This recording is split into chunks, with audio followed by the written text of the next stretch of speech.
নমস্কার। জয়চণ্ডী পাহাড় মেলা, আহা কি আনন্দ!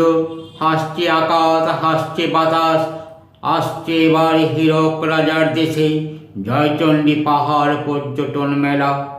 অষ্টাদশ বর্ষে দিল পা জয়চণ্ডী পাহাড় পর্যটন মেলা, যার খ্যাতি ছড়িয়েছে পুরুলিয়া জেলা ছেড়ে ভারত ও বহির্বিশ্বে। 28শে ডিসেম্বর নানান সাংস্কৃতিক অনুষ্ঠানের মধ্য দিয়ে শুরু হয় মেলা হীরক রাজার দেশে। খাবার, চুড়িমালা, খেলনা, নাগরদোলনা আরও নানান দোকানে সেজে ওঠে জয়চণ্ডী পাহাড় পর্যটন মেলা।